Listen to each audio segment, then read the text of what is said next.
Hey guys, let's dive into the extraordinary world of the geisha, a life that was a blend of performance, resilience, and profound misunderstanding in the eyes of the Western world. Before we get started, if you appreciate the content I create, please give this video a like and consider subscribing. Also, let me know in the comments where you're watching from and what time it is for you. I'm always fascinated to see our global audience. Now, dim the lights, perhaps switch on a fan for a gentle background hum, and let's ease into our journey together. Imagine being born in Edo, the vibrant heart of Japan, a place teeming with tea shops, rice merchants, wandering monks, and more than a few individuals on each block convinced they're reincarnated warlords. You're born a girl, and that means your path is already narrowing to 3 historically compelling choices.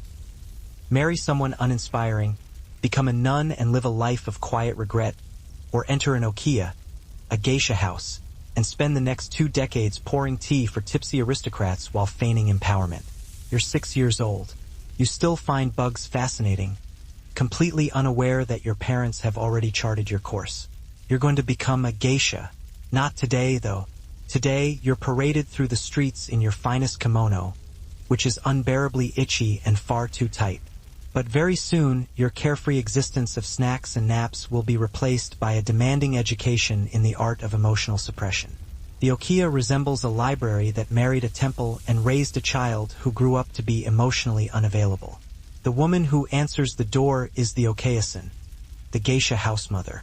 She possesses the uncanny ability to assess your worth with a single glance at your bow. You attempt to smile. She remains unmoved. Your parents bow deeply, utter a few words, and abandon you like a carefully orchestrated hostage exchange. You've officially been handed over. With this new status come new burdens. You must mentor the younger Maiko, smile at clients you've already smiled at 1,000 times, and carry the weight of legacy, expectation, and thousands of years of cultural performance. But deep down, something is different now. You're no longer pretending. You've become the person the okiya molded you into, not just a woman in a kimono, but a living symbol of refinement, mystery, and perfectly calculated emotional labor. You are no longer in training. You are the tradition. So you've survived. You've danced, poured tea, smiled through centuries of tradition, and avoided tripping in okobo long enough to reach the unspoken chapter in every geisha story. What now? Because here's the secret no one tells you. Geisha don't really retire, not in the traditional sense. There's no ceremony where someone hands you a gold fan and a thank you note. You don't get a pension. You simply fade from the spotlight like a candle burned all the way down. Some geisha transition into teaching, becoming the one who corrects someone's bow with a single glance, demonstrating the shamisen for the 100th time, knowing full well the Maiko in front of you is thinking about lunch. You've become the legacy, the living proof that grace ages well and outlives fashion. Others become house mothers, the okasan, yes, her, the woman who once judged your bow as if it were a criminal offense. And now it's you standing by the sliding door, inspecting the new shikomi with the expression of someone wondering if the rice pot is burning. You run the house, you make the rules, and you decide who rises and who cleans the entryway again until they learn how to walk without sounding like a stampede. Some geisha marry discreetly, strategically, perhaps even to a former dana who's still breathing and has the good manners not to ask what everything costs. You trade one form of performance for another, the art of smiling through domesticity. For Roman elites, marriage was a political tool. Senators and nobles used marriages to cement alliances and secure influence. Personal affection, while not irrelevant, was often secondary. Even emperors arranged marriages for political leverage, frequently disregarding their own preferences. Women in Roman marriages were expected to be modest, loyal, and dedicated to running the household. However, Roman women, especially under sine manu marriages, could own property, inherit wealth, and even initiate divorce. Divorce was common and socially acceptable, provided it was handled with dignity. Where you are, Gaius, I am Gaia, the bride would once vow. But if things soured, parting ways was often as swift as declaring intent before witnesses. For the ancient Hebrews, marriage was not just a social contract. It was a sacred covenant guided by divine law. Rooted in the traditions of the Hebrew Bible, marriage was a cornerstone of religious life, lineage, and moral order. It was a relationship that reflected not only human connection, but also the enduring bond between the people of Israel and their God. Marriage was viewed as essential to fulfilling the commandment to be fruitful and multiply. It was expected of all men, and early marriage was the norm. Love, while valued, was not the foundation. Obedience to God and duty to family took precedence. A proper marriage preserved tribal identity, secured inheritance rights, and maintained the purity of the community. Arranged marriages were standard, negotiated between families with a focus on kinship bonds. Reputation and property held significant weight in these unions. A bride price, known as the moher, was presented by the groom to the bride's family. This wasn't a purchase, but rather a formal symbol of commitment and a form of compensation. Women often married in their early teens, while men were slightly older, having secured the means to provide for a household. The westward journey, however, was not for the faint of heart. Pioneers faced weeks, sometimes months of arduous travel. Trails like the Oregon, Santa Fe, and California became essential arteries across unforgiving mountains, rivers, and plains. Wagons, packed to the brim with supplies, served as both transportation and temporary dwellings. Danger lurked at every turn. Treacherous river crossings, wild animal attacks, debilitating broken axles, and the ever-present threat of disease. Yet, the magnetic pull of the West remained strong. For many, settling the frontier was more than just acquiring land. It was a chance to reinvent themselves. A poor tenant farmer could become a landowner. An immigrant without inheritance could forge a new destiny. On the frontier, social hierarchies dissolved, leaving only the untamed land and the determination to subdue it. The frontier was a place of stark contradictions. It promised liberty, yet it dispossessed indigenous peoples, their ancestral lands rebranded as wilderness. It offered opportunity, but only to those with the strength and luck to survive. Still, the enduring myth of the frontier, of resilient individuals braving the unknown, became deeply ingrained in the American identity. For those first pioneers, life on the frontier was not a mere fantasy. It was a gamble, taken 1 mile, 1 river, and 1 broken wheel at a time. Once the arduous journey west was complete, assuming it was, the real labor began. The American frontier offered no ready-made homes or cultivated fields. It presented only raw materials: trees, soil, the vagaries of weather, and the relentless march of time. Establishing a homestead meant transforming this wilderness into a self-sustaining space, starting with the most basic need: shelter. Log cabins were the preferred structure, chosen not for comfort, but for their practicality.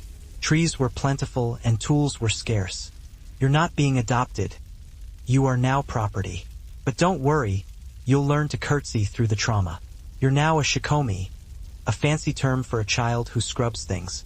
You'll scrub floors, prepare baths, haul water, and occasionally weep silently into your sleeve, of course, without making a sound. Your role is to observe the geisha, never speak, and absorb everything through sheer osmosis.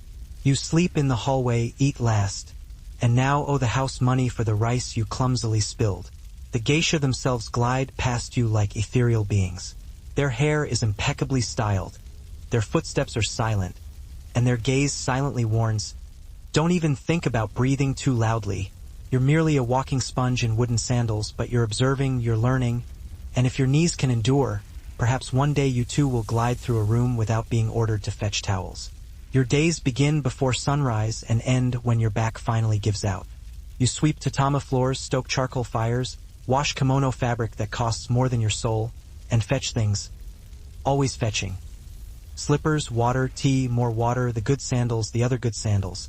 By noon, you've walked further than most samurai march in a year, and heaven help you if you make a peep. Shikomi must be silent, like a haunted house. Speak only when spoken to, and when you are, respond quickly, but not too quickly, lest you be disrespectful. Also, avoid direct eye contact with senior geisha unless they initiate it, in which case you're now staring too intently. Honestly, blinking is a political act at this point. You receive no formal instruction. There are no classrooms. Your entire education consists of observation, humiliation, and repetition. You learn to fold an obi by watching someone do it at warp speed. You practice bowing until your spine threatens to file a formal complaint. You desperately try not to cry during your 15th failed tea pouring. But many geisha simply continue, slower, quieter, but still sharp. You host more intimate gatherings, becoming less about performance and more about presence. You say less, but it means more. Your nod can shift the tone of a room. Your absence becomes noticeable. There's no grand exit, no final curtain call. You simply shift into shadow, still wrapped in silk, still moving like a poem on ankles.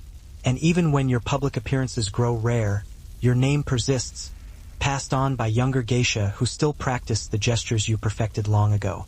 By now, your knees are permanently shaped like tatami mats, your back straightens on instinct, and your voice, always melodic, holds weight.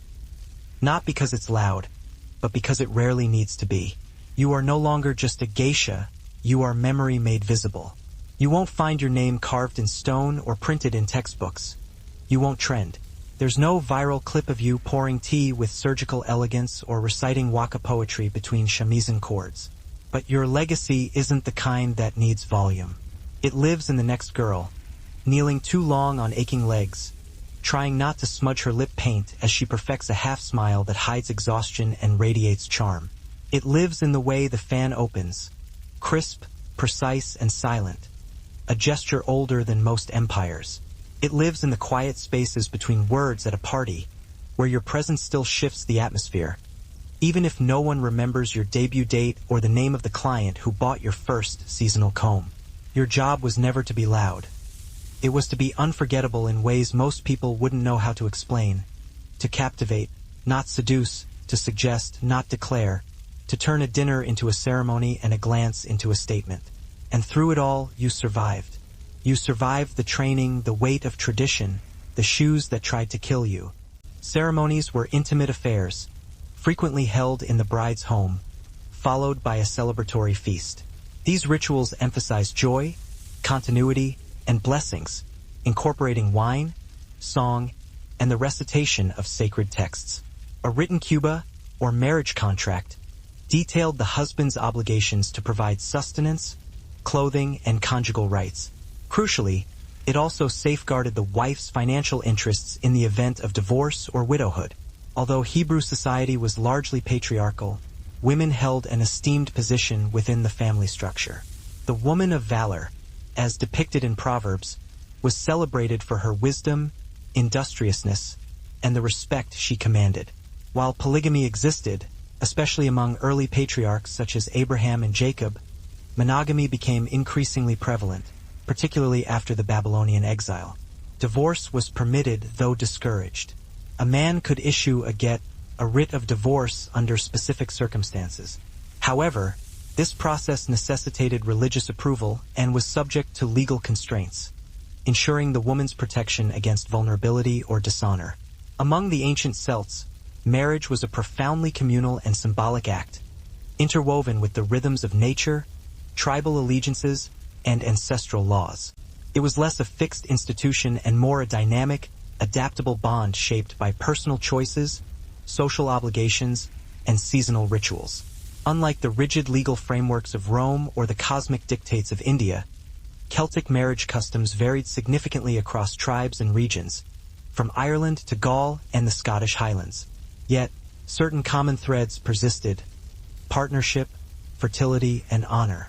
The Celts regarded marriage as a sacred oath, often sworn before tribal elders, druids, and the ever-present deities of land and sky. Marriage could be either monogamous or polygynous, depending on wealth and social standing. A family might arrive at their chosen plot with little more than an axe, a wagon load of supplies, and unwavering resolve. First, the land had to be cleared. Then came the laborious process of notching and stacking logs, fitting them together without nails, and sealing the gaps with mud and moss. Roofs were often fashioned from split logs or thatched grass. Windows were a rare luxury, and if present, they were small and covered with greased paper instead of glass. Inside, life was Spartan but purposeful. Single-room cabins housed entire families, sometimes a dozen or more individuals, all under one roof. Privacy was virtually non-existent. Cooking was done over an open hearth, filling the cramped space with smoke. Bedding might consist of straw-filled cloth sacks. Furniture was roughly hewn and homemade, each item serving a vital function. There was no room for decoration, only survival. Even in these harsh conditions, life began to take root. Gardens were planted and small livestock was raised. Children gathered firewood and fetched water from nearby streams. Women cooked, preserved food, spun cloth, and tended to the sick. Men hunted, trapped, built fences, and defended the homestead when necessary. Each season brought its own demanding tasks: planting, harvesting, chopping wood, and preserving food for the winter. Rest was a rare commodity. Neighbors were few and far between, but when they existed, they were indispensable. Frontier families often cooperated, raising barns together, assisting during childbirth, or gathering for seasonal harvests. Survival depended not only on independence but also on a fragile network of mutual support. On the American frontier, nature was both benefactor and adversary. While the land held the promise of abundance, it offered nothing freely. Every meal, every warm fire, every drop of clean water had to be earned through labor, skill, and perseverance. Yet, somehow, you begin to grasp how they hold the fan just so, how laughter is timed like a drumbeat, how walking is a carefully orchestrated choreography of toes and timing. You realize that being a geisha isn't just about beauty. It's about precision, control, and possessing the social reflexes of a diplomat navigating a landmine factory. And yet, you remain a shikomi. You're invisible until you become useful, and even then, you're still somewhat invisible, but now with a rag in your hand. The older girls might be kind if you're fortunate, or they might treat you as a walking cautionary tale. Either way, you keep your head down and your ears open, because here's the secret. Everyone started here. Even the most graceful, impossibly poised geisha in the house once scrubbed this very floor while being reprimanded for drying chopsticks incorrectly. So, you quietly endure and await your opportunity to cease mopping and begin matching. Now that you've mastered the fine art of carrying tea and not existing, it's time to enhance your skill set. No, not with dancing or playing instruments. Don't get ahead of yourself. First, you must learn to sit for hours without fidgeting or breathing too enthusiastically. Welcome to posture training, the ancient and highly revered Japanese tradition of contorting your knees into pretzels and transforming your spine into bamboo. You kneel in seiza, the formal sitting position where your legs are neatly folded beneath you, your back is ramrod straight, and your circulation quietly gives up. Initially, your legs go numb after 3 minutes. Then they start whispering threats. After 10, your entire lower body has legally declared mutiny. However, you're forbidden from shifting, stretching, or screaming because geisha are graceful. They do not squirm. They do not wiggle. They endure pain as if it were an aesthetic choice. You also begin bowing incessantly. You survived assumptions, competition, the clients who mistook performance for permission, and the rumors that never seemed to fade as fast as they were invented. But most of all, you survived elegantly in a world that demanded perfection and silence. You created space for self-possession. You carved out a life that was both performance and resistance, all while never raising your voice. And maybe no one will say your name out loud when they tell the story of Kyoto. But someone will sip tea just so. Someone will walk in kimono without rustling. Someone will smile with an unreadable gaze and say just enough, and not a word more. And in that moment, you'll still be there, not as a ghost, but as legacy. Forget candlelit dinners or moonlit serenades. In ancient Sumer, the birthplace of civilization, marriage was less about romance and more about record-keeping. Love was optional. Contracts were not. Sumerians, who lived over 4,000 years ago in what is now southern Iraq, were the first people we know of to formalize marriage with written agreements, and by written, we mean pressed into wet clay using a stylus. These weren't declarations of eternal affection. They were binding economic transactions. The uniform tablet often spelled out exactly what each party was bringing into the union, and no, unconditional love was never one of the listed assets. The bride came with a dowry, livestock, textiles, servants, or land. The groom's family might toss in a bride price, which was less a gesture of goodwill and more of a deposit. If the marriage failed, the tablet made it clear what was forfeited, refunded, or repossessed. Yes, Sumerian marriages came with early versions of prenups. Your love life could be audited. But the Sumerians didn't stop at cold transactions. Marriage was a cornerstone of maintaining social order. Women were expected to be loyal and fertile. Men were expected to provide and protect, or at least not embarrass the family at public rituals. Among nobles and chieftains, it was not uncommon for a man to have multiple wives, each with her own distinct household and status, a practice governed by clear expectations and mutual understanding. Women were not passive figures in these arrangements. Celtic women often possessed legal rights, including property ownership, the right to divorce, and even the agency to initiate marriage. One remarkable aspect of Celtic unions was the practice of trial marriage, a year-and-a-day arrangement where couples could cohabitate before deciding whether to commit to a permanent relationship. If either partner was dissatisfied, they could dissolve the union without social stigma. This custom, remarkably progressive for its time, prioritized consent and compatibility over the sake of permanence alone. Ceremonies frequently coincided with seasonal festivals like Beltane, a fire ritual marking the beginning of summer and celebrating fertility. Couples would leap over flames or pass between bonfires to symbolize purification and union. These rites were believed to bless the marriage with strength, fruitfulness, and harmony with the natural world. Marriage contracts, particularly among the elite, were formalized and could include clauses regarding dowries, shared property, and inheritance. In contrast to many ancient societies, Celtic law recognized mutual responsibilities between spouses. Abuse or neglect could constitute grounds for dissolution, and women had recourse to justice in tribal courts. The spiritual dimension of Celtic marriage was ever present. Vows weren't merely personal commitments. They were connected to the earth, the tribe, and the gods. The couple's union was a thread in the larger tapestry of land and lineage, their fidelity a promise not only to each other, but to the sacred balance that sustained the world. The origins of Malbork Castle lie not in the misty forests of Poland, but in the scorching heat of the Holy Land. There were no markets, no electricity, no well-stocked pantries, only what could be grown, gathered, hunted, or preserved. Food was a constant preoccupation, not a convenience. In the early months of settlement, many families relied on hardtack, salted pork, dried beans, and flour brought from the east.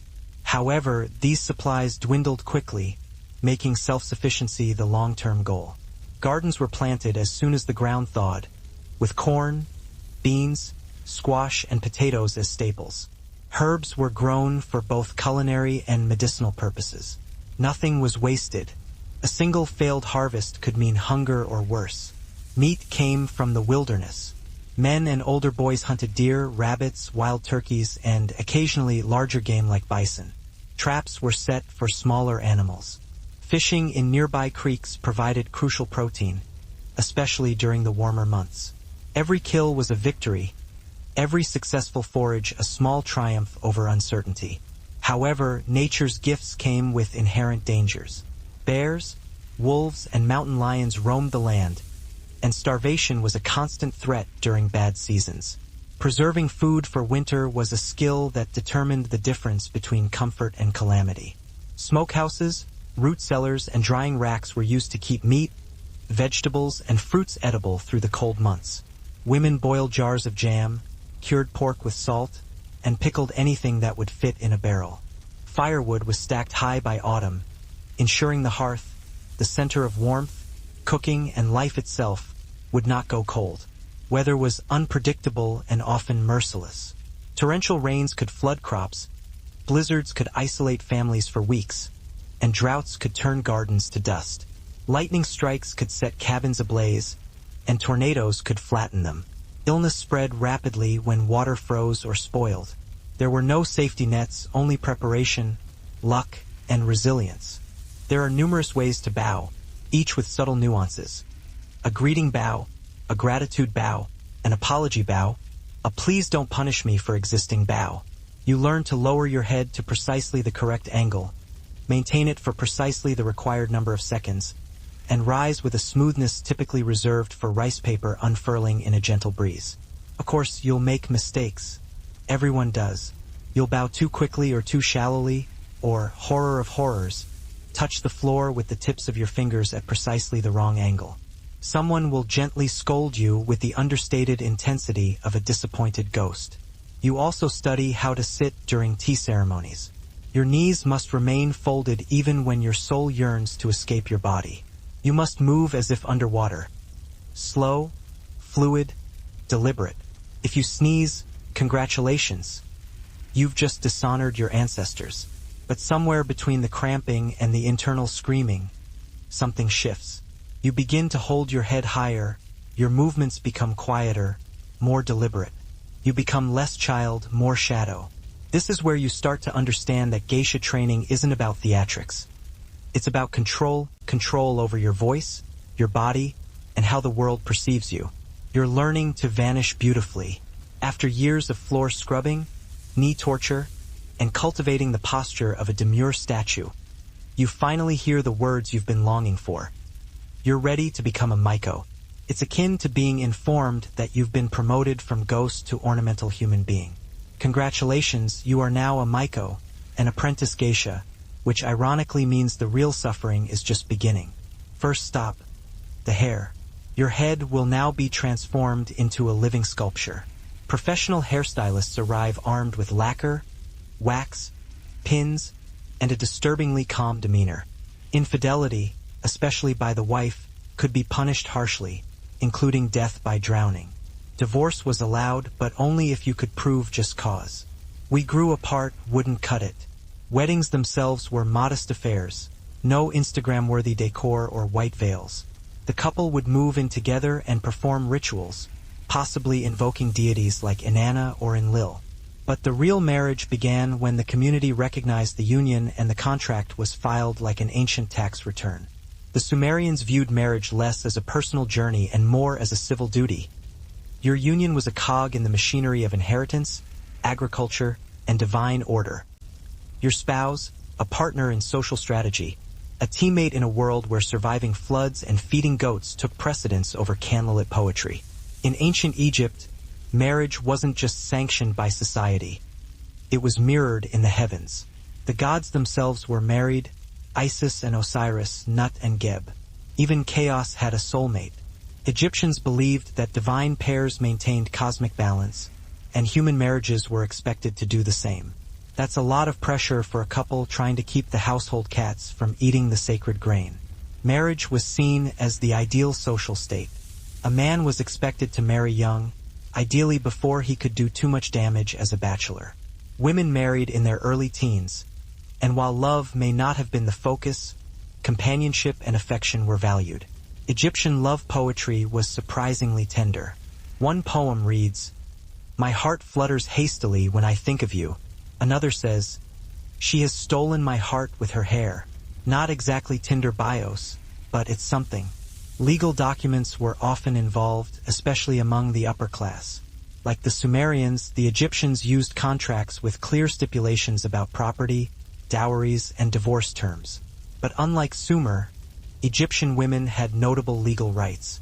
In the late 12th century, amidst the chaos of the Third Crusade, the Teutonic Order emerged. Initially formed in 1190 as a group of German crusaders providing care for wounded Christian soldiers in Acre, the order rapidly evolved into a fully fledged military monastic force, part nurse, part knight, and wholly dedicated to the expansion of Christendom. However, the Holy Land was slipping from their grasp. As Muslim armies under Saladin reclaimed territory and European powers waned in their support, the Teutonic Knights found themselves without a clear purpose. Their zeal remained undiminished, but the battleground was about to shift. In 1226, the Polish Duke Conrad of Masovia recognized an opportunity. Beset by raids from pagan Prussian tribes to the north, he invited the knights into his lands, offering them territory in exchange for protection and conversion of the Baltic peoples. The Teutonic Knights accepted, but their ambitions extended far beyond missionary work. With papal backing and imperial approval, they began carving out their own theocratic state. On this war-torn frontier, the sword would pave the way for the cross. Brick by brick, they laid the foundation for a new stronghold to anchor their rule. Marienburg, later known as Malbork Mary's Castle, named in honor of the Virgin Mary, patron saint of the order. Construction commenced in 1274, and from the outset it was intended to awe. This was not merely a fortress. It was a declaration. Built in the distinctive red Gothic brick style of Northern Europe, it rose from the banks of the Nogat River like a crusader's dream rendered in stone. Its walls would not only keep out pagans and rebels, but also proclaim the spiritual and military might of the knights to the entire region. Malbork was more than a castle. It was a base of operations, a monastery, an administrative center, and the symbolic heart of a burgeoning religious empire. The warrior monks were no longer foreign guests. They were rulers now. While life on the frontier is often romanticized as solitary and rugged, few pioneers lived in complete isolation. Survival might begin with a single cabin, but over time, scattered homesteads evolved into something more, communities bound by necessity, trust, and the shared challenge of taming the land. Neighbors, though geographically distant, were lifelines. In the absence of formal institutions, frontier families relied on one another. Barn raisings, harvests, log rollings, and quilting bees were more than just chores. They were social events. A dozen men could erect a structure in a single day, while women prepared food, cared for children, and shared news from miles away. These moments forged bonds stronger than any fence, making survival a collective endeavor. Without newspapers, telegraphs, or town criers, news spread by word of mouth. A traveling trader or a visitor from a nearby settlement could bring stories from hundreds of miles away, sharing political changes, rumors of war, sightings of native tribes, or predictions of a harsh winter. Such information passed from cabin to cabin like wildfire.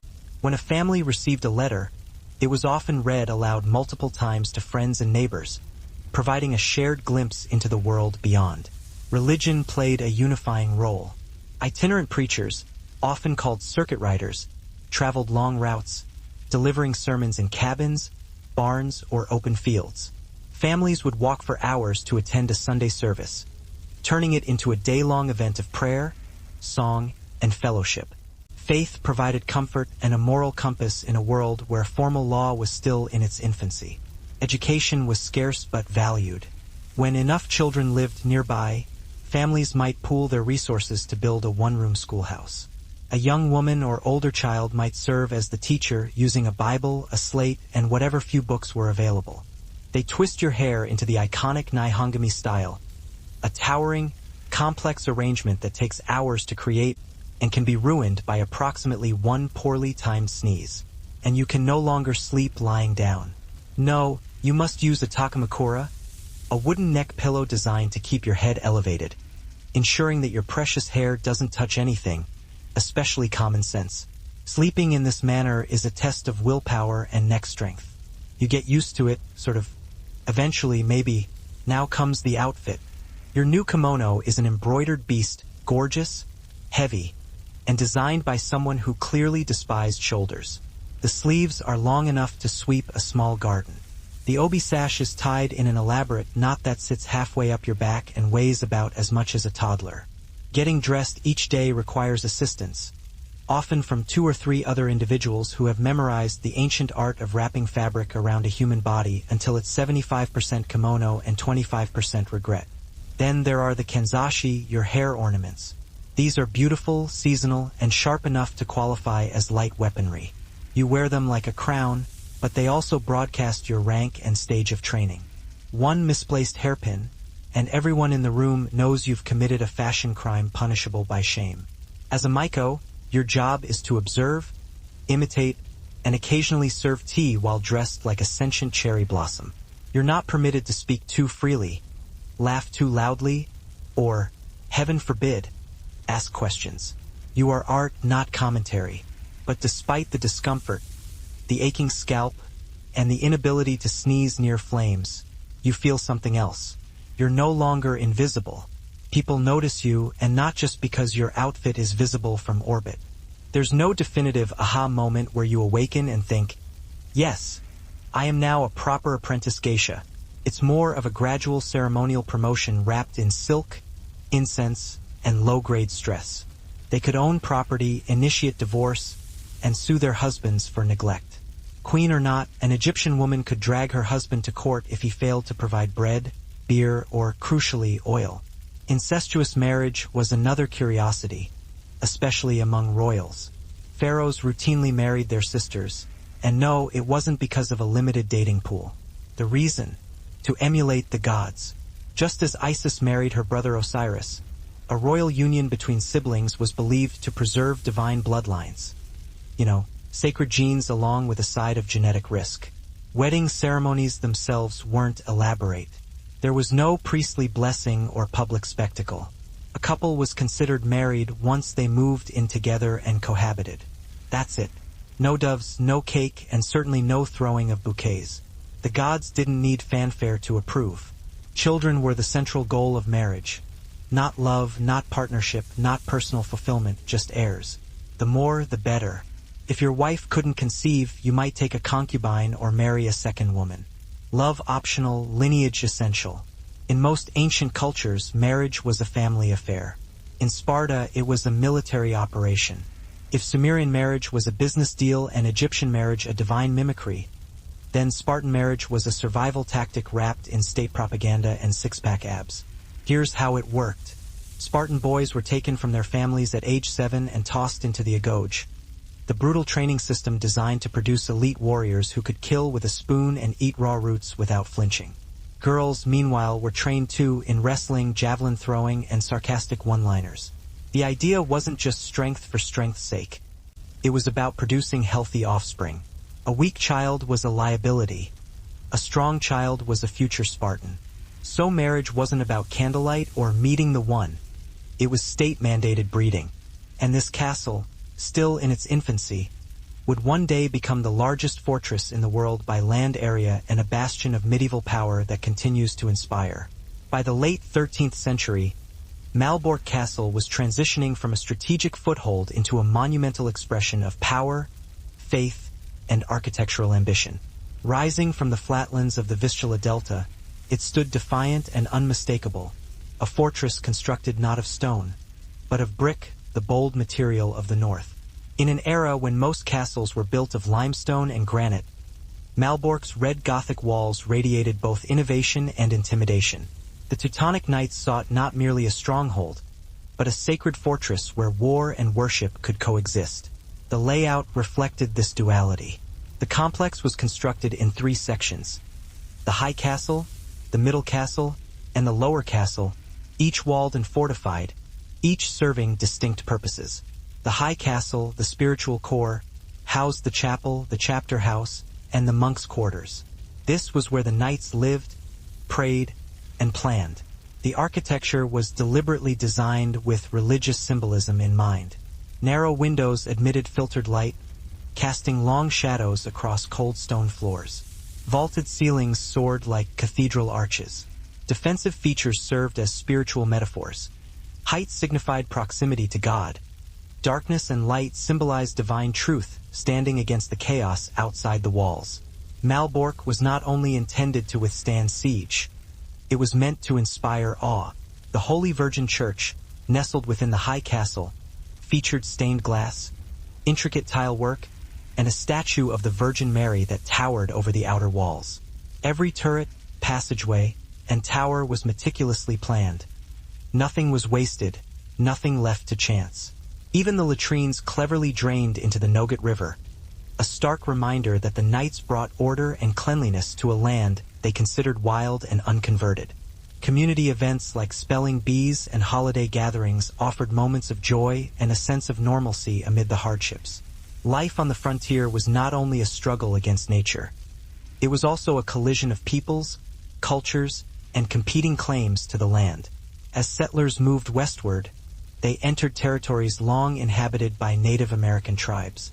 For the pioneers, the land represented a promise. For indigenous peoples, it was their home. The result was a volatile mix of conflict and coexistence. Some encounters were peaceful. Trade was common along major trails, with settlers exchanging metal tools, cloth, or firearms for furs, food, and local knowledge.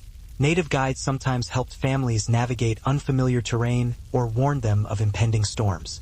There were instances of genuine friendship, shared meals, gifts, and quiet understanding across the cultural divide. However, these moments were fragile, and the relentless pressure of expansion strained them to the breaking point. As more homesteads appeared, tensions escalated over land and resources. Settlers cleared forests, diverted water, and hunted game, often unaware or indifferent to the fact that these lands were deeply intertwined with the spiritual, economic, and ancestral life of native nations. Treaties were signed, then broken. Promises were made, then ignored. As a result, hostility grew, and raids occurred on both sides. Some settlers lived in constant fear of attacks, fortifying their homes, keeping rifles close at hand, and teaching their children to remain quiet and hidden. Stories of violence, whether exaggerated or true, spread rapidly and fueled fear. At the same time, indigenous communities watched their lands shrink, their hunting grounds disappear, and their way of life threatened by unfamiliar laws and permanent fences. Militias were formed, forts were built, and full-scale conflicts erupted. But the official day you debut as a Maiko, that's different. That day is accompanied by ceremony and pressure. Think of it as the Edo period version of a debutante ball, except instead of dancing and punch, there's kneeling, sweating, and at least 2 full hours of hairstyling with hot wax.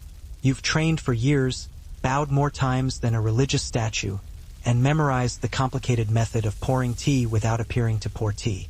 Now, finally, you get to present your face, painted white, of course, to Kyoto's elite, and they are judging you politely, intensely, quietly, with folding fans. You wear your most elaborate kimono yet, layers of vibrant silk that cost more than your birth family's home. So long that it trails behind you like a very expensive regret. Your obi is tied in the Darari style, a long, trailing sash that screams, "Yes, I'm new here. Please admire my suffering." Your face is now fully painted. White rice powder from forehead to neck, red and black accents around your eyes, lips painted in a perfect bow, though only the bottom lip initially, because apparently rookie elegance is a half-lip kind of thing. You walk through the streets in your okobo, those platform sandals that double as medieval torture devices, while everyone turns to stare. Not because you're famous, but because you're a newly minted Maiko, and it's a rare sight. Also, you're walking very, very slowly. It's the only speed available. Then comes your misadashi, your formal debut ceremony. You meet clients for the first time, greet patrons, and perform for elders who remember when their necks still functioned. Every step, smile, and sip of tea is a test, and failure isn't punished with yelling. It's punished with disappointment, which is far worse. But somehow you survive. You make it through the ritual, the performance, the parade. You don't trip, spill anything, or offend a dignitary. In geisha terms, this is a massive victory. The state even scheduled the ideal marriage age. Around 30 for men, early teens for women. Romantic? No. The wedding ceremony was as strange as you'd expect from people who thought iron bars made good currency. Here's how it went. The bride's head was shaved, and she was dressed in a man's cloak and sandals. Then, she was left alone in a dark room. The groom would sneak in at night, consummate the marriage, and then sneak back out before sunrise, returning to his all-male barracks. Yes, even after marriage, Spartan men didn't live with their wives. The relationship was built on secrecy and quick visits, like ancient Tinder with a curfew. Why all the cloak and dagger? The idea was to keep desire alive. Too much familiarity might make men soft, and softness had no place in Sparta. The mystery kept the spark going, or so the logic went, though modern therapists might have questions. Despite the odd rituals, Spartan women had more power than most ancient counterparts. They could own land, run estates, and insult men in public without being executed. Love poems weren't popular, but wit was. Spartan women were famously sharp-tongued. One told her husband, "Come back with your shield, or on it. That's basically the ancient Greek version of "don't embarrass me." In ancient India, marriage was more than a personal union. It was a sacred duty, a spiritual journey governed by dharma, the cosmic law. Rooted in the Vedic tradition, marriage was considered one of the key rites of passage, the samskara, necessary for fulfilling one's responsibilities to family, ancestors, and society. Marriage was not entered into lightly. It wasn't merely a contract between two individuals, but a bond between two families, two lineages, and sometimes two entire villages. It was meant to uphold Varna Dharma, the social and moral order, ensuring stability through caste alignment, ritual propriety, and mutual obligation. As the 14th century dawned, Malbork continued to expand. Craftsmen, laborers, and stonemasons worked year-round. Local peasants were frequently conscripted to supply food, timber, and manpower. Simultaneously, the fortress became the administrative and spiritual nucleus of the Teutonic Order's growing state. More than just a castle, Malbork was a statement, a brick-and-mortar sermon declaring the Order's permanent presence, both as warriors and as monks, faith-clad in armor, a monastery encased in battlements, and it had only just begun to grow. As the 14th century progressed, Malbork Castle transcended its role as a mere military base and became the epicenter of a growing theocratic empire. From this formidable brick bastion, the Teutonic Knights extended their control across the Baltic, transforming what had begun as a campaign of conversion into a full-scale colonization of territory, people, and resources. The order functioned like a hybrid of a kingdom and a corporation. Its Grand Master, essentially both Pope and King within the realm, ruled from Malbork with the assistance of a rigid monastic hierarchy. Beneath him were knights, priests, and lay brothers, all bound by vows of poverty, chastity, and obedience, yet managing vast estates, trade routes, and tax systems. Their objective was not solely religious. It was territorial consolidation. Forests were cleared, towns were built, and paganism was either driven underground or eradicated. Malbork served as both the symbolic and logistical heart of this endeavor. Within its walls, the chapter house convened to deliberate on policies, elect new Grand Masters, and decide on matters of war and diplomacy. The castle's fortified treasury safeguarded gold, silver, and relics, all acquired through tithes, trade, or conquest. Its armories supplied swords and armor for new crusades into Lithuania and beyond. As its influence grew, the order presented itself as a civilizing force. From minor skirmishes to major wars like the Black Hawk War and the clashes along the Oregon Trail, some native tribes chose to fight. Others attempted diplomacy or moved further west, only to encounter more settlers in time. There was no easy solution. Yet, even amidst the conflict, instances of cooperation persisted.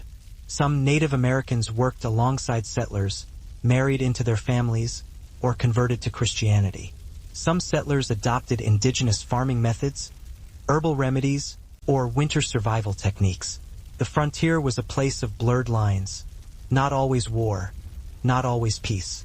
On the American frontier, survival was often attributed to grit, strength, and resilience, and no one embodied these traits more quietly and completely than the women of the wilderness.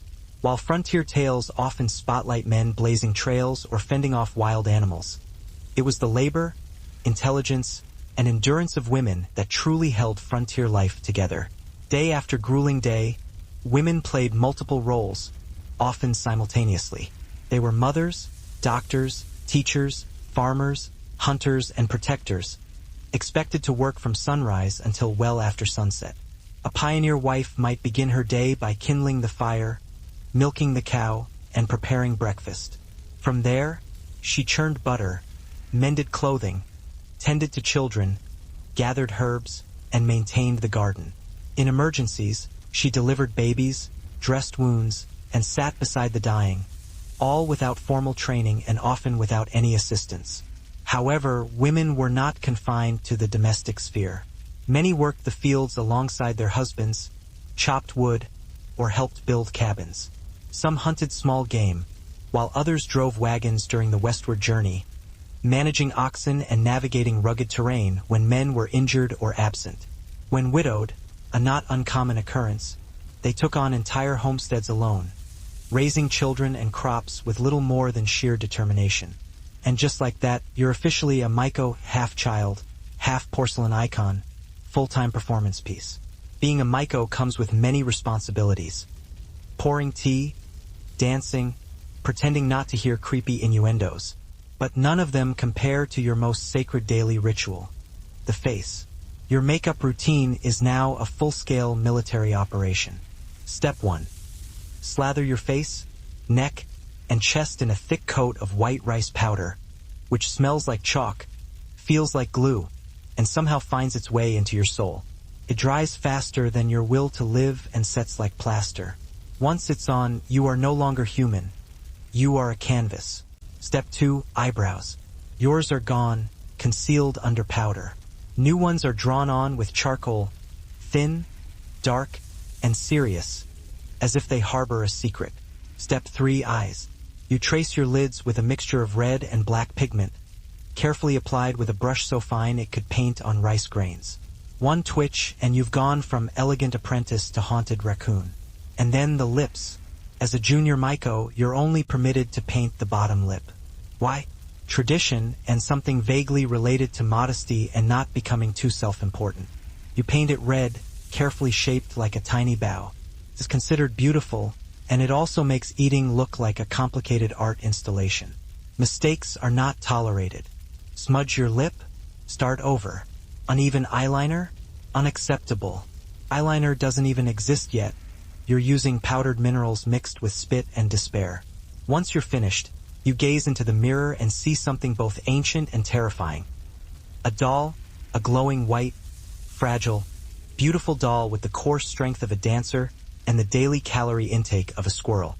But here's the thing, beneath the mask, you're learning power. This look commands attention. It conveys, I am tradition wrapped in performance, and I will judge your clumsy chopstick technique. The makeup isn't for vanity. It's for armor. Arranged marriages were the norm, and horoscopes played a central role in matching partners. Astrologers examined the alignment of stars and planets to determine compatibility. The idea was that cosmic harmony would lead to earthly peace. A good match was believed to bring prosperity not just to the couple, but to the entire household. The wedding ceremony was a complex symbolic ritual centered around Agni, the sacred fire. The couple would walk 7 steps, the Saptapadi, around the fire, taking vows at each step, to nourish one another, to grow in strength, to share in wealth, to be righteous, to raise strong children, to enjoy the seasons of life together, and to remain lifelong companions. With these steps, the two were considered spiritually united. The wife, known as Sahad Harmony or Patni, was expected to be both a partner and a moral guide. She managed the household, performed religious duties, and was central to preserving the family's ritual purity. Her role, though domestic, was seen as spiritually vital. The husband was expected to protect, provide, and uphold Dharma through his own conduct. Polygamy existed, especially among the elite, but monogamy was considered ideal. Widows were expected to lead a life of austerity, although practices varied over time and region. The controversial custom of sati, where a widow self-immolated on her husband's pyre, was rare in ancient times and emerged much later, largely outside Vedic ideals. In ancient China, marriage was not a private affair. It was a deeply structured institution rooted in Confucian principles, ancestral worship, and family hierarchy. To marry was not simply to fall in love or to raise a family. It was to honor the past and secure the future under the ever-watchful eyes of both the living and the dead. The primary purpose of marriage was continuity of the family line. Filial piety, ****, demanded that a son marry and produce male heirs to maintain ancestral rights. Roads and bridges were constructed, trade flourished along the Vistula River, and German settlers were encouraged to migrate, establishing towns with Gothic cathedrals and markets modeled on those of the Holy Roman Empire. The region became known not for its pagan past, but for its rigid order under the strict rule of the Black Cross. However, power inevitably attracts enemies. Poland and Lithuania, still largely pagan and fiercely independent, resisted the order's expansion. While some converted willingly, others fought bitterly against forced baptism and foreign control. The borderlands became battlegrounds. Raids were frequent, and tensions simmered. Yet, from the perceived safety of Malbork's thick walls, the Teutonic Knights appeared invincible. At its zenith, the Teutonic Order controlled vast stretches of land extending from the Baltic Sea deep into Eastern Europe. And at the very center stood Malbork, no longer just a castle, but the capital of a religious state, a monument to faith, power, and imperial ambition. But ambition rarely goes unchallenged. By the dawn of the 15th century, the seemingly unstoppable ascent of the Teutonic Order had begun to provoke dangerous resentment. From its brick towers and iron gates, Malbork Castle presided over a domain forged through conquest and enforced by faith. But the knights had made formidable enemies, most notably the newly united kingdoms of Poland and Lithuania. In 1386, a seismic shift occurred. The Grand Duke of Lithuania, Jogaila, converted to Christianity and married the Polish queen, becoming King the Ladislaw II Jagiello of Poland. With this union, Lithuania, the last pagan stronghold in Europe, embraced Christianity, effectively removing the order's primary justification for its crusades. The ideological foundation beneath the Teutonic Knights began to erode. However, the conflict was not solely about religion. It was also about land, influence, and revenge. Women also provided culture, learning, and continuity. In isolated regions with no schools, they taught their children to read and write using family Bibles and borrowed books. They kept diaries, wrote letters, and recorded recipes and remedies, documents that later became invaluable historical records. Through their writings, we gain insight into the human side of the frontier, the longing for community, the struggle against loneliness, and the quiet pride in a well-baked loaf or a warm quilt. They also formed the spiritual and emotional core of many frontier communities. Women organized prayer meetings, holiday gatherings, and mutual aid networks. When a neighbor was ill, they provided broth and comfort. When a child died, they dug the graves and mourned together. Their strength was not always outwardly demonstrative, but it was ever present, as constant as the hearth fire. For children on the American frontier, life was defined not by toys or schoolbooks, but by responsibility, resilience, and resourcefulness. From an early age, frontier boys and girls were expected to contribute to the family's survival. Childhood was brief and often harsh, shaped by hard labor, long winters, and the ever-present challenges of a wild and unpredictable land. Daily life for frontier children revolved around chores, not play. Boys were taught to chop wood, hunt small game, tend livestock, and protect the homestead. Girls helped with cooking, spinning, milking cows, gardening, and caring for younger siblings. Children as young as 5 had tasks to complete before breakfast. There was little room for idleness when every pair of hands was essential. That being said, childhood on the frontier wasn't entirely devoid of joy. Children found time to play with whatever was available. A rag doll sewn by hand, a carved wooden animal, or a hoop and stick. They invented games using stones, sticks, or their imagination, often drawing inspiration from stories shared around the hearth. It separates you from ordinary women. It signals to everyone that you're here to perform, not participate. It also informs your pores that they are no longer needed. Hopefully, you weren't too attached to breathing through your skin. You don't wear this face for yourself. You wear it so others forget you're only 15 and begin to treat you like art. At first glance, you might assume that a geisha's greatest assets are her beauty, her kimono, or perhaps the sharp metal hairpin she keeps purely for decorative purposes. But you'd be mistaken. Her true weapons are twofold: the shamisen and the ancient Japanese art of making awkward men feel interesting. You learn the shamisen, a 3-stringed instrument that resembles a weaponized spatula and sounds like a melancholy banjo. Playing it requires grace, rhythm, and fingers that don't cramp like salted squid. You practice for hours daily, producing noises that begin as a cat in distress and gradually evolve into respectable ambience. Your teachers are merciless. 1 missed note earns you a sigh. 2 missed notes earn you a raised eyebrow. 3 missed notes, and you're sent back to tune the instrument until it sounds less like a kitchen accident. But music is only half the equation. The other half is conversation. You're not merely learning how to talk. You're learning how to talk around things, how to flatter without lying, how to suggest without promising, how to maintain a man's engagement in conversation without him realizing that you're mentally rehearsing tomorrow's dance routine while nodding politely. You practice subtlety as if it were a martial art. If a client mentions he's wealthy, you smile softly and change the subject to the moon. If he attempts to flirt too boldly, you compliment his taste in sandals and offer more sake. You are the queen of graceful deflection. And oh, the poetry! You memorize hundreds of poems about flowers, rivers, and heartbreak. If a man failed to do so, he not only disappointed his parents, but risked disrupting the family's spiritual duties. Ancestors had to be fed and honored. A childless home was a broken chain in the lineage, a cause for shame and cosmic imbalance. Marriage decisions were never made by the young couple. Families employed matchmakers who negotiated the terms, inspected backgrounds, and consulted astrological charts. A marriage without proper celestial alignment was considered risky. Compatibility wasn't about chemistry, but about heavenly timing and earthly duty. The 6 rites of traditional Chinese marriage reflected this ceremonial complexity. It began with a proposal, then name exchange, divination, betrothal gifts, setting the date, and finally the ceremony itself. Each step involved rituals, symbolism, and precise communication between families, a process that could take months, even years. On the wedding day, the bride wore red, the color of joy and luck, and traveled in a decorated sedan chair to the groom's house.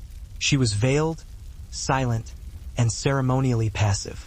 Upon arrival, the couple bowed 3 times, to heaven and earth, to the parents, and finally to each other. These bows signified the order of loyalty. Cosmos first, then family, then self. Once married, the wife entered her husband's household and was expected to obey his parents as her own. Her duty was to bear sons, manage domestic affairs, and serve quietly. While some women gained respect with age or motherhood, their position remained within a clearly defined patriarchal framework. Divorce was rare and shameful. A man could dismiss his wife for disobedience or infertility, but a woman had no such right. The marriage bond, though revered, was unbalanced in power. In ancient Japan, marriage was shaped not by centralized law or religious doctrine, but by centuries of evolving customs, regional traditions, and a profound reverence for nature and ancestors. Lithuania had long resisted the order's invasions, and Poland had territorial disputes. Now united by marriage, faith, and political interests, the 2 kingdoms possessed the strength to confront the knights directly. Tensions escalated into border raids, and these raids intensified into war. The showdown was unavoidable, and in 1410, it arrived. The Battle of Grunwald, also known as the Battle of Tannenberg, witnessed the combined Polish-Lithuanian army clash with the Teutonic Knights in one of the largest and bloodiest battles of medieval Europe. The Knights, heavily armored and supremely confident, were outmaneuvered, and their army was decisively crushed. Their Grand Master, Ulrich von Jungingen, was killed on the field. The defeat sent shockwaves throughout the Order's territories. However, the Polish-Lithuanian alliance did not halt at victory. They marched directly toward Malbork, intending to deliver the final blow. As the enemy army approached, Malbork prepared for siege. Its walls were tall, its supplies ample, and its defenders determined. The new Grand Master, Heinrich von Plauen, a brilliant strategist, assumed command. Siege engines were constructed, defenses were reinforced, and archers took their positions. For 2 months, the Allied armies attempted to breach Malbork's defenses, but the castle held firm. Arrows rained from the battlements. Boiling oil cascaded from murder holes, and disease and supply shortages plagued the attackers. Eventually, the besiegers withdrew. Although bruised, the order had survived for the moment, but Grunwald marked a turning point. The aura of invincibility had vanished, and while Malbork's walls had withstood the siege, the empire they guarded had begun to fracture. Although Malbork Castle had endured the siege of 1410, the Teutonic Order was irrevocably changed. Social gatherings, like harvests or barn dances, offered rare opportunities for fun and interaction with other children, sometimes from many miles away. Education was a privilege, not a guarantee. In many regions, there were no schools at all. Where schools existed, they were often one-room cabins with a single teacher instructing children of all ages. Lessons were short, and school terms were frequently scheduled around planting and harvest seasons. Books were scarce, and paper was even rarer. Children learned by reciting aloud, writing on slates, and memorizing verses, often from the Bible. Despite the hardships, frontier life instilled values that children carried into adulthood: self-reliance, discipline, thrift, and toughness. Children learned to care for animals, cook meals, and repair tools, not for personal enrichment, but for survival. They witnessed birth, death, and the raw power of nature firsthand, often without protection or explanation. These experiences fostered a maturity far beyond their years. Winter on the American frontier was not merely a passing season. It was a crucible, testing everything a family had prepared for. When the first snow fell, the frontier transformed. Trails vanished, rivers froze, trees stood bare, and the wind cut through even the thickest wool. For weeks, or even months, isolation became absolute, and survival depended entirely on the preparations made before the cold arrived.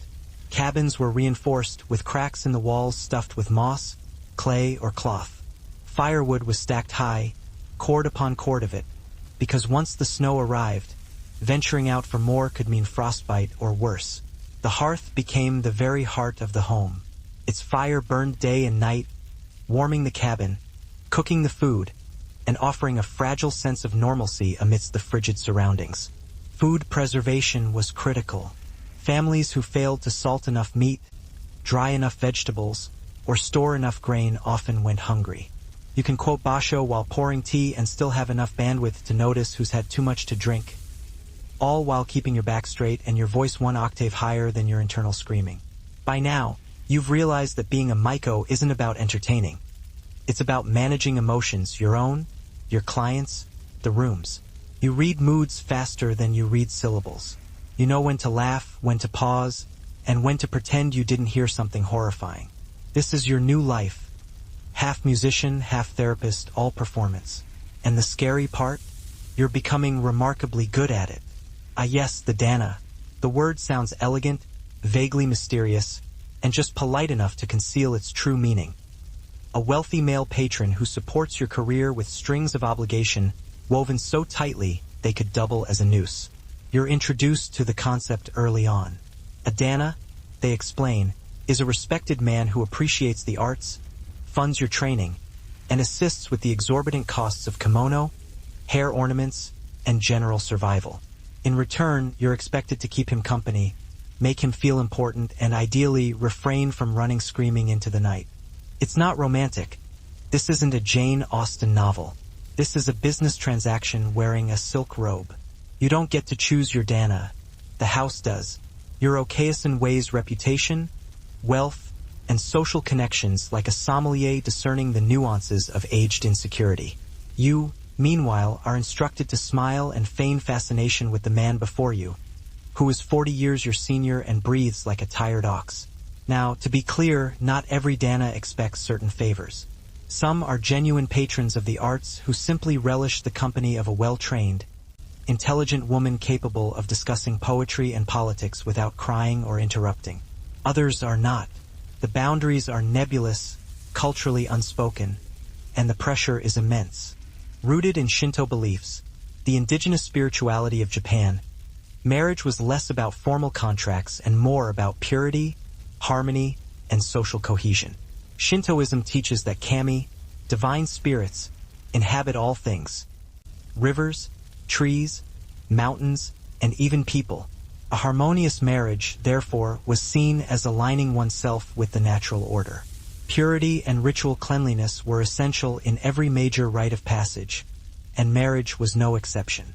In early periods, marriages were arranged by families, not romantic partners. The goals were practical: alliance building, land consolidation, and continuation of the household line, especially in elite families. However, compared to neighboring cultures, Japan afforded women a relatively higher status. In ancient times, women could inherit property, manage estates, and wield influence within the household. The typical marriage followed a process known as muko iri, or groom entering the bride's household. In this custom, the groom moved into the bride's family home, a reversal of the more common patrilocal traditions elsewhere in Asia. This reflected the importance of matrilineal continuity in some regions, especially among powerful families. Over time, however, this gave way to yomiri, where the bride joined the groom's household, a shift that aligned with growing patriarchal norms. Shinto wedding rituals focused on purification and reverence. The couple would participate in a sansenkudo ceremony, drinking sake in 3 sips from 3 cups. Each sip represented a bond between the individuals, between their families, and between their spirits. There were no vows in the Western sense, but the symbolism spoke of unity and mutual respect. Unlike rigid legal systems in other cultures, early Japanese marriage customs were flexible. Polygamy was practiced among elites, but not institutionalized. Divorce, while frowned upon, was possible, especially in cases of infertility or incompatibility. Their decisive loss at the Battle of Grunwald had shattered the illusion of their dominance, and the once rising tide of their theocratic empire began to recede. Their territories remained extensive, their fortress impenetrable, but their grip on power was gradually loosening. Then all at once, the order struggled under the weight of debt, war reparations, and internal unrest. To finance their defense and rebuild their armies, they imposed heavy taxes on their subjects, particularly on the growing class of German-speaking merchants and townspeople. However, loyalty has its limits. Discontent simmered across Prussia, fueled by economic hardship and the increasingly autocratic behavior of the knights. In 1454, the situation reached a boiling point. A powerful confederation of Prussian nobles and cities, weary of the order's rule, appealed to King Casimir IV of Poland to incorporate their lands into the Polish crown. The king agreed, igniting the 13 Years' War, a brutal, grinding conflict that would determine the fate of Malbork and the Teutonic state. Initially, the order held its ground, and Malbork remained their jewel, their stronghold, but the tide had irrevocably turned against them. The Polish army, supported by the rebellious Prussian League, pushed deep into Teutonic territory. Unable to pay their mercenaries, the knights made a fatal mistake. In 1457, facing bankruptcy, the Teutonic orders hired troops at Malbork, largely Bohemian mercenaries, sold the castle to the Polish king, not with swords or siege towers, but with silver. Poland walked through Malbork's gates not as conquerors but as buyers. The greatest fortress in Christendom had changed hands without a battle. The Teutonic knights retreated to Königsberg. Their state, though not entirely destroyed, was fractured and humiliated.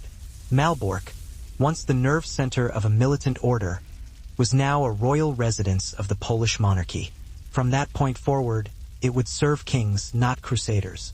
Root cellars were dug deep, insulated with straw, and stocked with potatoes, onions, and jars of preserves. Meals were simple but filling, consisting of stews, cornbread, dried fruit, and beans, carefully rationed to last as long as possible. Beyond hunger and cold, loneliness posed a significant threat. Weeks might pass without seeing another soul. Snowdrifts made travel nearly impossible. Letters from back east arrived late, if at all. The silence of the woods was profound. For some, particularly women and children, the solitude became unbearable. Cabin fever, anxiety, and depression were common, though rarely discussed openly.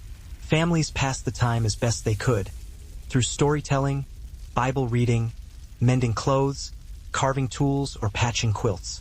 Children played quietly indoors, learning to entertain themselves with minimal space or distractions. Every day was measured by the fire's glow and the dwindling supplies in the cellar. Yet, even in the deepest cold, resilience took root.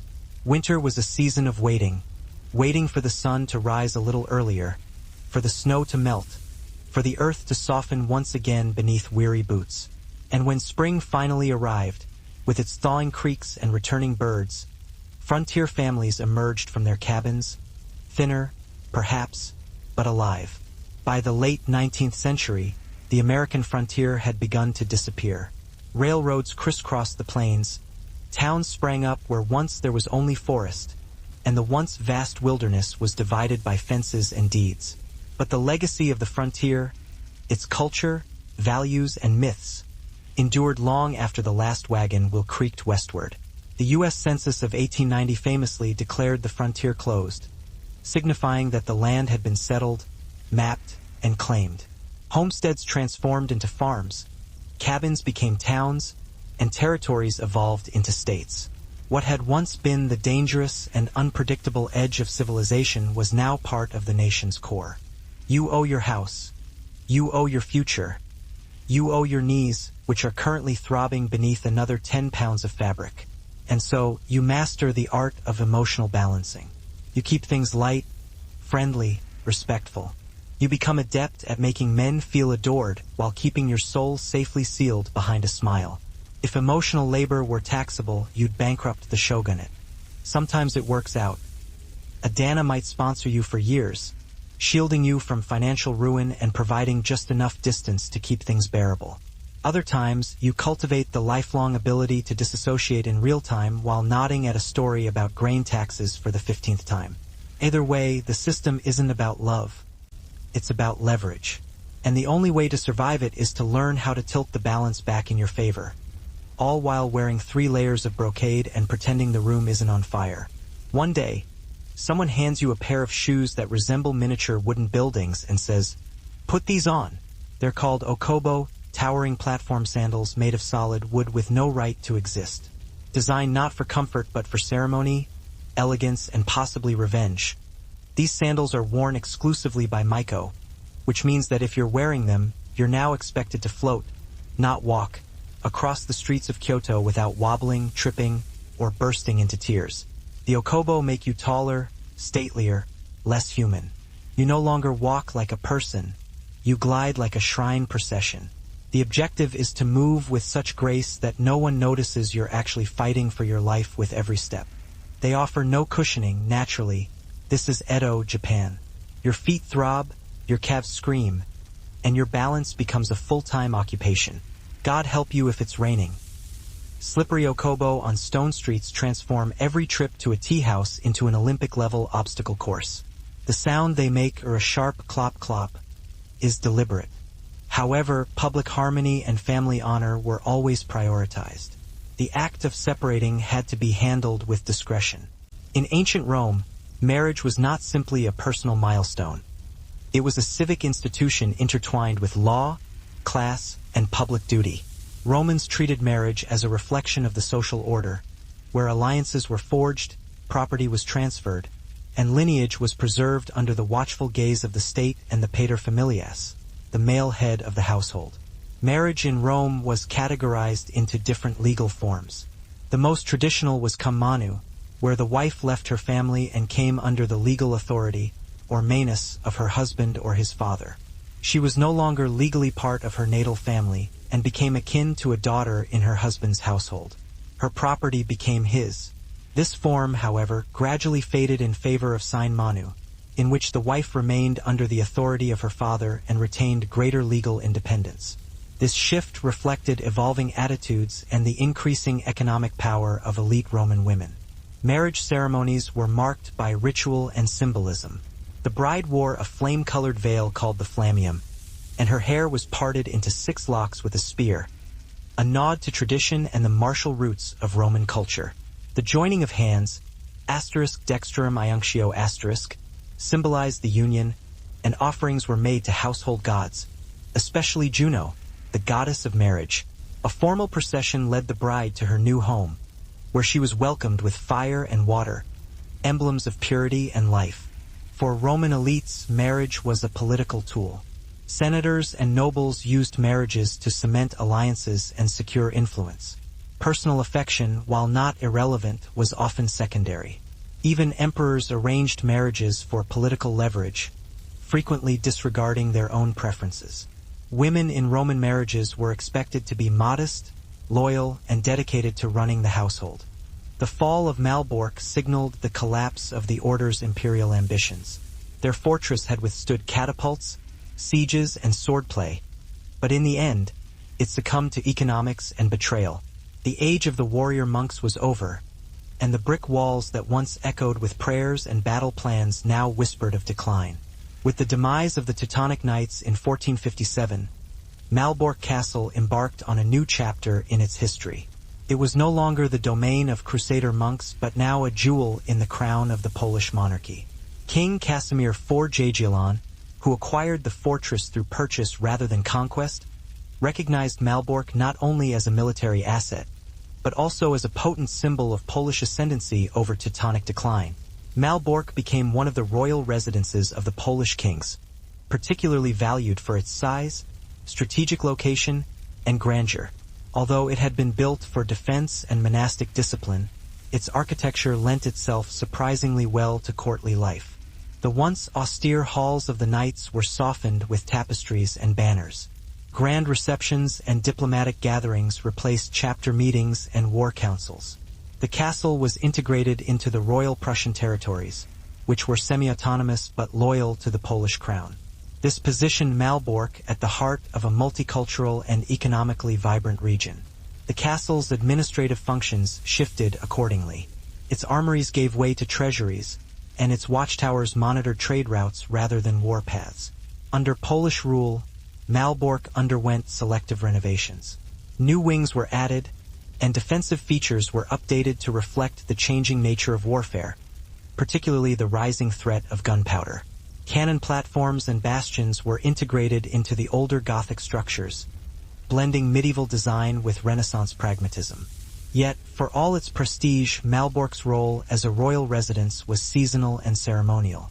Yet, the story of the frontier remained deeply embedded in the American identity, shaped by the experiences of those who had lived it.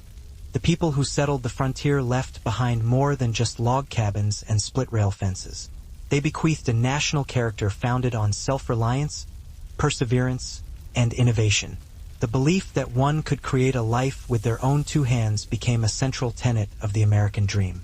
The frontier ideal romanticized hard work, personal freedom, and rugged independence, values that continue to resonate in modern culture, politics, and folklore. However, this legacy is complex and multifaceted. The very expansion that brought opportunity to settlers came at a devastating cost to native peoples. Tribes were displaced, treaties were broken, and cultures were disrupted or destroyed. The landscape itself was irrevocably altered, with forests cleared, rivers redirected, and wildlife hunted nearly to extinction. The triumph of the frontier carried irreversible consequences. Still, the stories endured.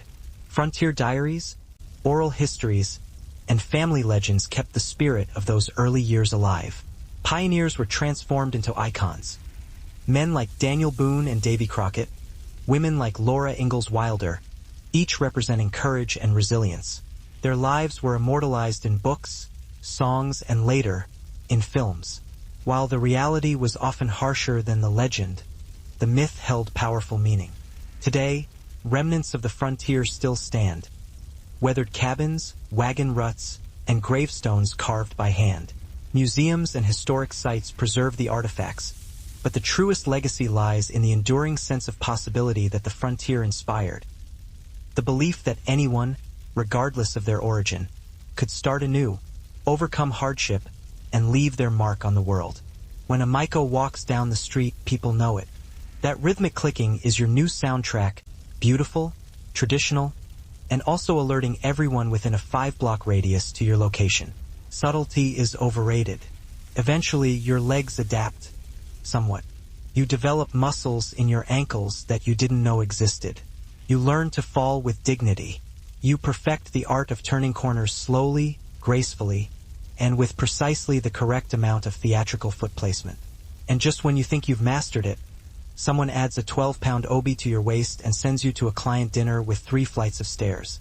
Wearing okobo is a rite of passage, and it's also a public reminder that you're still an apprentice. Full geisha wear flatter shoes because by then they've earned the right to not suffer so visibly. You're still earning it one wooden stomp at a time.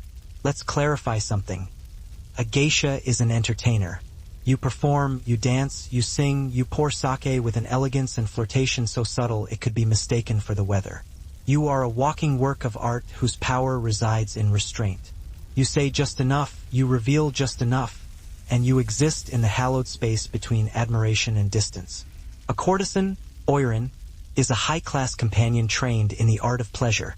Their role also involves layers of performance, but with one distinct difference. Theirs typically ends in a bedroom. Yours ends with applause, a bow, and sore feet. The visual ambiguity doesn't help. Both wear elaborate kimono and ornate hairstyles. But here's your cheat sheet. If the obi is tied in the front, she's a courtesan, quick access. If it's tied in the back, she's a geisha, slow exit. You're welcome. But none of that matters when you're in a room full of men who've watched one inaccurate movie and believe geisha is code for exotic invitation. However, Roman women, especially under sine manu marriages, could own property, inherit wealth, and even initiate divorce. Divorce was common and socially acceptable, provided it was handled with dignity.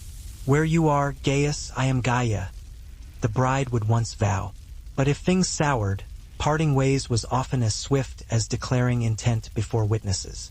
For the ancient Hebrews, marriage was not just a social contract. It was a sacred covenant guided by divine law. Rooted in the traditions of the Hebrew Bible, marriage was a cornerstone of religious life, lineage, and moral order. It was a relationship that reflected not only human connection, but also the enduring bond between the people of Israel and their God. The Polish kings maintained their primary court in Krakow or Warsaw, visiting Malbork occasionally to oversee affairs in Prussia or host visiting dignitaries. The castle became a symbol of unity and triumph, a reminder of Poland's victory over the Order and its expanding influence in the Baltic region. Despite its reduced military significance, Malbork remained a key stronghold in the defense of northern Poland. It was garrisoned, maintained, and respected, but it was no longer feared. The fortress had traded its monastic discipline for courtly ceremony, its warlike purpose for political prestige. Still, beneath the banners and fine garments, the thick walls and deep moats remained silent, enduring, and waiting. Though the kings had come, the castle's days of peace would not last forever. By the early 17th century, Malbork Castle once again found itself caught in the crosscurrents of war, this time not as a symbol of rising power, but as a coveted prize in the geopolitical chessboard of Northern Europe. The Swedish-Polish Wars, part of a broader struggle for dominance around the Baltic Sea, would put the fortress to the test. A resurgent Sweden, under the ambitious kings Gustavus Adolphus and later Charles X Gustav, sought control of the Baltic coastline, the so-called Dominium Maris Balticae. Poland, with its sprawling but decentralized commonwealth, stood in their way. The wars between the two powers were protracted and bitter, fueled by religious divisions, dynastic rivalries, and the race for regional supremacy. In 1626, the Swedes invaded Royal Prussia. Their disciplined, modernized army advanced swiftly, capturing key cities and ports. Malbork, with its formidable walls and strategic location along the Nogat River, became a major objective. Although fortified, the castle was no longer the impregnable bastion it had been in the age of the Teutonic Knights. So, you cultivate a skill, the art of politely correcting someone while making them feel as if they've enlightened you. It's linguistic aikido. You articulate phrases like, "Ah, how kind of you to be curious. Our traditions are quite different from that." Smile, sip, redirect, repeat. You'll provide this same explanation hundreds of times throughout your career, and it will never cease to be necessary. However, each time you do so with grace, you reassert the boundary, one seamless sentence at a time. Because being a geisha means never losing your composure, even when someone confuses you for something you're not. Again, as a maiko and ultimately a geisha, you're expected to master music, dance, etiquette, and the delicate skill of appearing delighted while listening to a man expound on rice tariffs for 2 hours. But your most valuable and least taught skill is saying no without ever uttering the word no. You see, you can't simply reject someone outright. That would be impolite and, worse, ungraceful. No one compensates a geisha for being blunt. Your worth lies in subtlety, in suggestion, in the capacity to pivot away from a proposition like a butterfly in Get a Sandals. Suppose a client becomes bold. Perhaps he leans in a bit too closely, compliments your eyes a bit too frequently, or drops the classic. Perhaps we could meet somewhere more private. You don't slap him, you don't shout. That's amateur hour. Instead, you smile, tilt your head, and say something like, "Ah, you must be very popular with women." This sentence contains precisely zero substance, but it flatters him, redirects the conversation, and buys you 10 seconds to refill his cup and pretend it never happened. Another classic, "Oh, what a shame. I'm terribly busy that day." This works even when he hasn't specified a day. You are always terribly busy because a geisha's schedule is a mystery shrouded in silk and plausible deniability. Cannon fire, now more powerful and accurate than ever, could batter down even the sturdiest Gothic walls. In 1656, during the cataclysmic period known in Poland as the Deluge, Malbork finally fell. Swedish troops entered the fortress, not as besiegers this time, but through surrender. The castle, undermanned and poorly supplied, could not withstand a prolonged assault. Once again, Malbork changed hands without a dramatic battle, but the impact was no less severe. Under Swedish occupation, the castle was looted and partially damaged. Priceless artifacts, treasures, and archives were carted away to Stockholm. The once revered halls of diplomacy and faith echoed with the tread of foreign boots. For the Polish-Lithuanian Commonwealth, this loss was not merely territorial. It was deeply symbolic. Malbork had stood as a testament to Polish power for 2 centuries, and now it was another casualty of a nation under siege. The Swedes held the castle for several years until Poland regained it as part of its eventual, though costly, recovery. However, the damage had been done. Malbork was now a fortress scarred by occupation, its role as a royal seat diminished, its wounds visible in shattered walls and empty chapels. War had returned, and Malbork had weathered the storm, but not unscathed. By the 18th century, Malbork Castle, once the beating heart of a military monastic state and later a proud symbol of Polish kingship, had faded into quiet obscurity. The political world around it was unraveling. The Polish-Lithuanian Commonwealth, weakened by internal strife and foreign interference, faced its final partition in 1795, disappearing entirely from the map. Malbork, like much of the region, was absorbed by the expanding Kingdom of Prussia. Under Prussian rule, the castle's strategic importance had all but vanished. Gunpowder warfare had rendered medieval fortresses largely obsolete. Or you employ the venerable standard. Laughter, just a soft, amused chuckle followed by a gentle shake of the head and a change of subject. It's a dance, one where you lead and they never quite realize it. Over time, you become fluent in the language of deflection. You can reject someone 3 times in a row while making them feel like they're the guest of honor. It's exhausting, yes, but it's an art form, one passed down from woman to woman like a secret spellbook written in fan movements and passive-aggressive grace. Because here's the truth. A geisha's job isn't to indulge desire.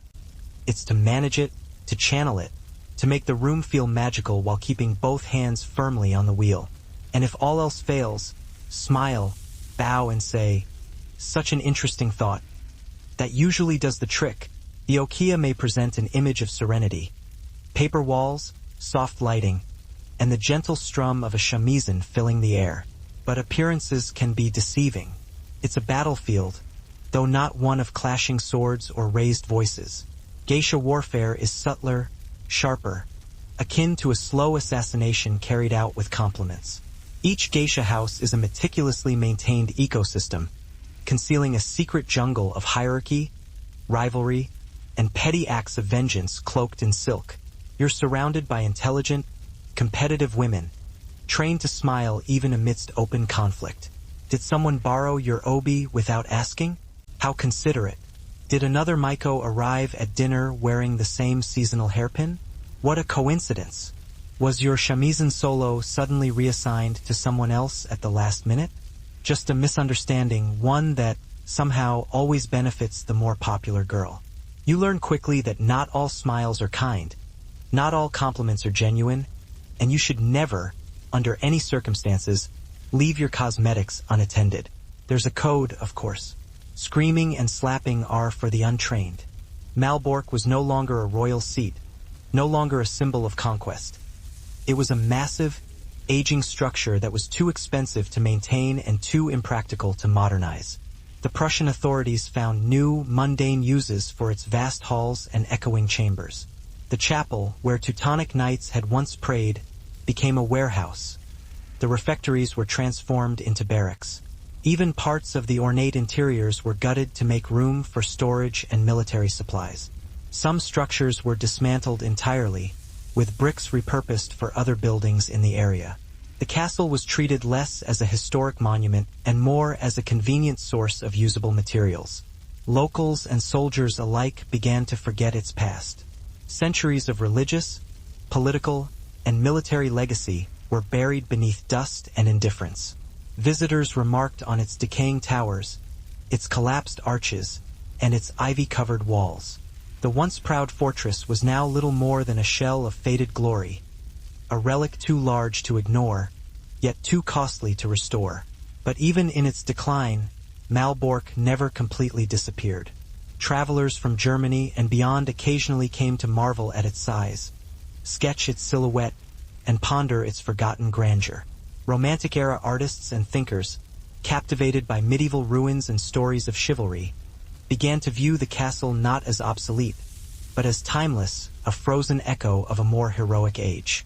Still, the castle remained largely neglected, no longer defended, no longer ruled, no longer celebrated. Malbork stood in silence, the walls that had once resonated with battle cries, processions, and royal decrees now holding only dust, shadows, and memories. It would take a new century, a rising interest in national identity, and a wave of historical romanticism to breathe life back into its weathered bricks. In the 19th century, Malbork Castle's long silence was finally broken. Here, revenge is served with poise. An extra syllable in a haiku, a wrong step politely pointed out during practice, or a subtle whisper to a client suggesting you overheard something interesting about another Maiko's behavior at the last tea ceremony. Rumors in the Okia spread faster than fire on a paper lantern. You try to rise above it all naturally, but eventually you'll be drawn in. Perhaps you've become the new favorite, or maybe your dance was just too impressive. Sometimes, someone is simply in a mood, and suddenly your sandals go missing. Coincidence? Surely. You survive by mastering the art of strategic graciousness, complimenting someone while implying the opposite. Your new kimono is so bold. I could never wear something so daring. Eventually, you'll rise above it, literally. As a full geisha, you'll outrank the apprentices, gaining your own room, your own clients, and fewer accidental spills on your outfit. But until then, welcome to fan wars.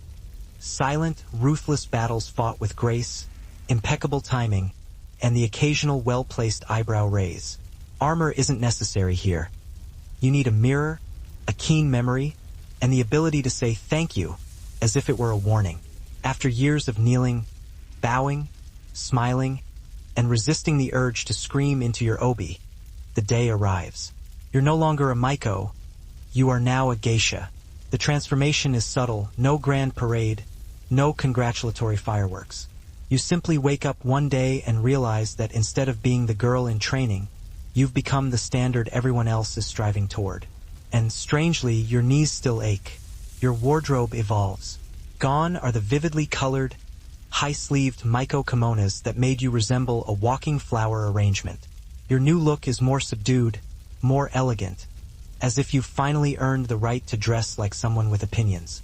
And your hair, thank the gods, it's no longer a weekly sculpture constructed from wax and willpower. You now wear a wig. As nationalism swept through Europe, so too did a renewed reverence for the medieval past. Ruins became relics, and forgotten fortresses became touchstones of cultural pride. For the Germans, now seeking a unified identity, Malbork, or Marienburg as they called it, emerged as a symbol of Teutonic strength and romanticized knighthood. The restoration began in earnest in the 1800s, spearheaded by Prussian architects and historians who saw in the decaying bricks not just a structure, but a story. Detailed studies were conducted, and Gothic motifs were meticulously reimagined. Sections were rebuilt with painstaking attention to medieval styles, though often with a touch of 19th century artistic license. The process was not always historically accurate. Some elements were idealized rather than authentic, but the spirit of revival was strong. Malbork became a national monument of the German Empire. Paintings, operas, and textbooks depicted it as a cradle of Teutonic glory. German emperors visited, and grand ceremonies were held in its great halls. It was no longer just a castle. It was heritage, myth, and architecture fused into a single, powerful icon. But history's tides would shift once again. After World War I, the region was contested, and after World War II, it was transformed. In 1945, as Soviet forces advanced into East Prussia, Malbork suffered heavy bombardment. Fires gutted the interiors and walls crumbled. Once again, the castle was at war, and once again it was left in ruins. After the war, Malbork became part of a reborn Poland, and its identity changed once more. No longer a symbol of German pride, it became a reclaimed piece of Polish history, not for conquest, but for preservation. The post-war Polish government undertook another massive restoration, this time aiming for historical fidelity and cultural inclusivity. Brick by brick, it was rebuilt not as a fortress of war, but as a monument to resilience. Yes, a wig. It's heavier than your head and still requires half a salon and a miracle to style. But at least you can sleep like a normal human again, which is to say, poorly and on a futon.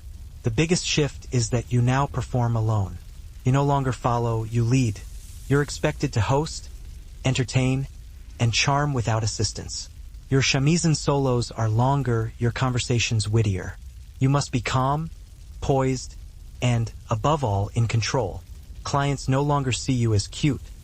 They see you as powerful, not in a sword-wielding, castle-burning way, but in the way that a single raised eyebrow can derail an entire conversation. You've mastered subtlety. You've weaponized grace. People listen when you speak, or rather, when you choose to speak, because geisha understand the true power of silence used sparingly.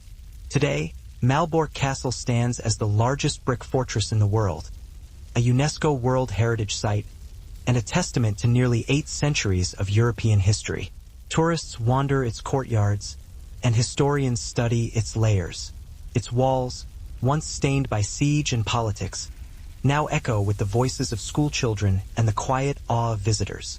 Malbork no longer defends. It remembers. In the early 1800s, the United States was a young nation with restless ambitions. Its eastern cities were growing, but for many Americans, the real promise lay beyond the Appalachian Mountains, in the vast, untamed wilderness of the West. This desire to expand was more than a personal impulse.